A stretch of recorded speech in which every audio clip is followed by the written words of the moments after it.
So I'm in London for a long weekend in the lead up to Christmas. I'm so excited because I'm afraid of flying and I rarely go abroad, so it's amazing to be in London to soak up all the Christmassy goodness. This is our lovely little studio apartment for the weekend.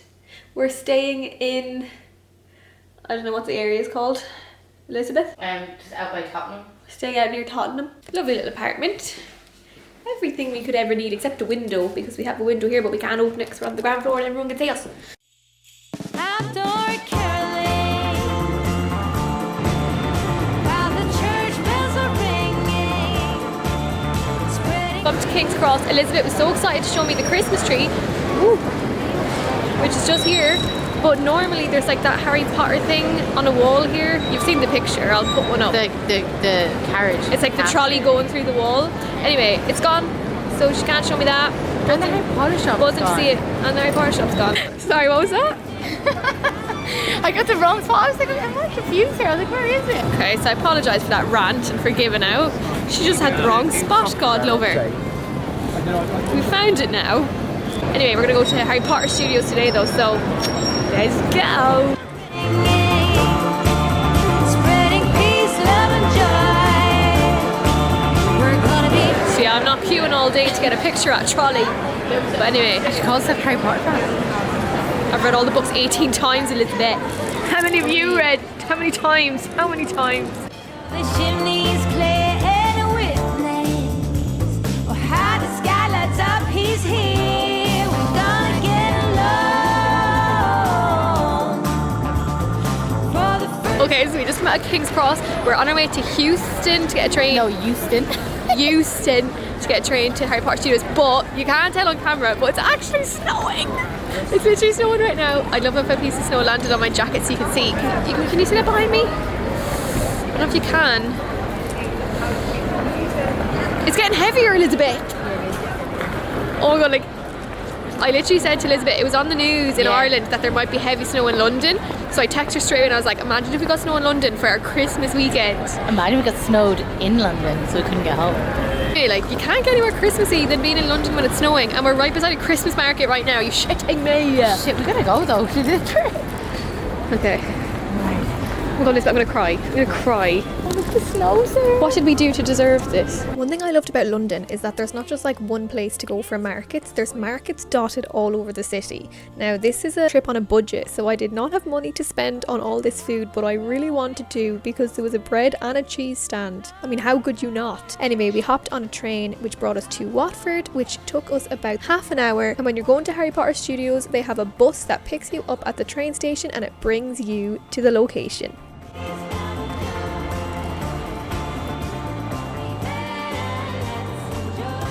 Okay, so I've just arrived at the Harry Potter Studios. So here's my little Harry Potter history, right? So in terms of the books, I've read the series like 18 times. I started when I was a kid and I used to read the whole thing, and when I got to the last page, I'd be so upset and I'd be crying that I would start the first book again straight away just so I could like stay in the magical Harry Potter world. So I've read them a lot, like a lot.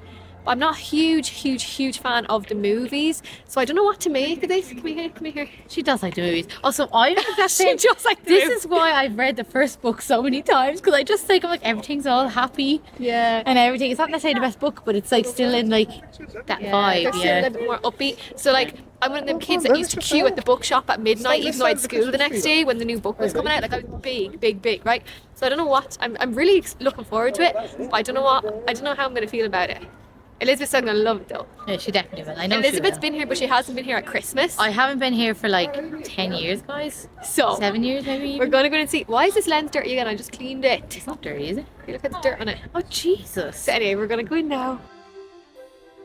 Okay, so when I visited this place, I didn't really know what to expect. I thought it was going to be like a tour where they bring you through an area that lasts like maybe an hour where they talk to you loads about the movies. That's not what it was at all. It was so much more than that. First of all, it is absolutely massive. You get to see all the different sets, all the props, costumes, models that they made before filming. Like, there is just so much detail, so much to see and so much to read. There's little plaques around the place with bits of information from behind the scenes. For example, I learned that in Dumbledore's office, all the books on the walls are actually UK phone books. that are covered in old paper, which I found very interesting. There was a section on special effects, which I found so cool. There was so many things that were special effects that you wouldn't have thought by watching the movies. And another fun fact I learned was that for the Ministry of Magic, in the room with the prophecies, they paid someone to make 15,000 glass globes, which they didn't actually use in the movies because they decided to do it digitally instead. Now, my favourite part of the tour was probably the Forbidden Forest. I just thought it looked so cool. It was all foggy and mysterious looking.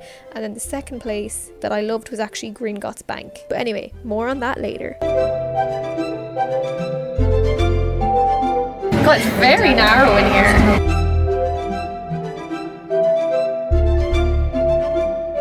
Okay, so we're at the outside part of the Harry Potter studio tour. By the way, we've been here hours. We came in at 1:30, it's now 4 o'clock, and apparently this is only like the halfway point, so we're just queuing to go into... You couldn't go in here last time I was here because it was so long ago. We've got the night bus here behind. We've got the garden centre from like the herbology class just over here. It's very cool. It's very cool. We've been here hours, we're halfway through, so altogether we're probably going to be here like 5 hours at least. I told her I was like, I'm booking us the 1:30 one, like, because that was actually the earliest left today when I went to book it. And I thought she was being all dramatic. Day. Yeah. We're going to be here all day.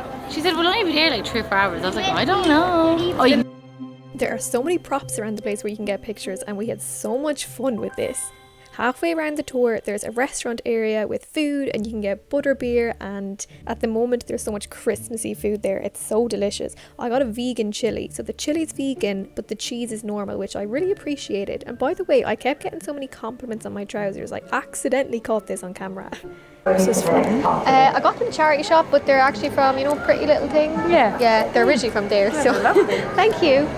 So as I said earlier, Gringotts was one of my favourite parts of the tour, which is quite unusual because, I mean, this place doesn't feature that much in the films, but the detail in this room was absolutely incredible. They also reenacted the scene where the dragon breaks through the Gringotts roof, which was really well done. I thought it was really, really cool.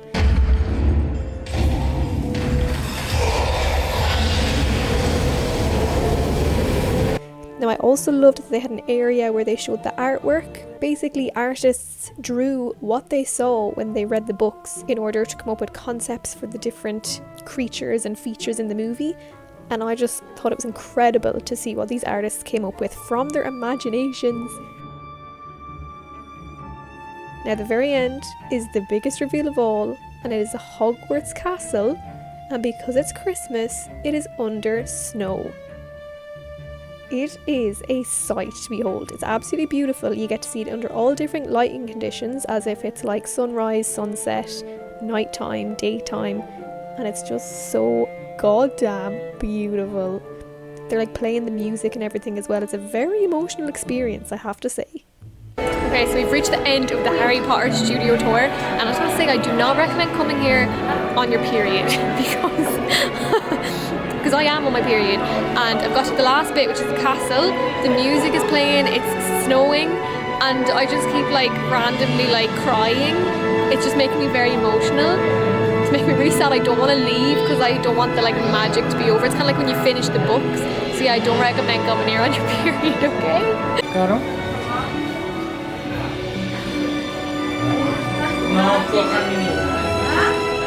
Okay, we're done. If you're coming here, give yourself like almost the whole day, because we got here at 1:30. It's now after 6:30, so we spent 5 hours here walking around. I'm not gonna lie, my feet are killing me. We are absolutely wrecked, but it was so worth coming out here. Give yourself at least half a day, if not the day, because I didn't even read every single thing. So much fun. And now we head back into central London. I'm not gonna lie, I felt really sad leaving the Harry Potter studios. It kind of felt like when you finished the book, it was like you were submerged in the magical universe, only to leave it again. Yo, you want to watch out, you. Anyway, we headed into town to check out Covent Garden. Let's enjoy it. I can't believe it's Christmas. Dazzling light, everything is white.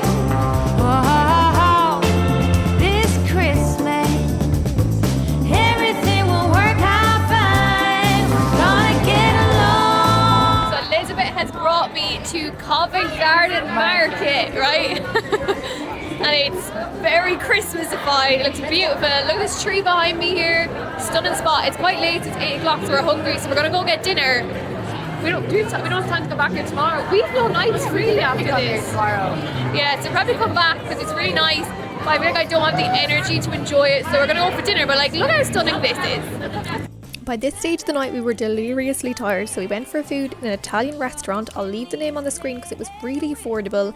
After that we headed back to bed ready for day 3. So if you liked the video, like it, subscribe, stay tuned for day 3 and I'll chat to you after.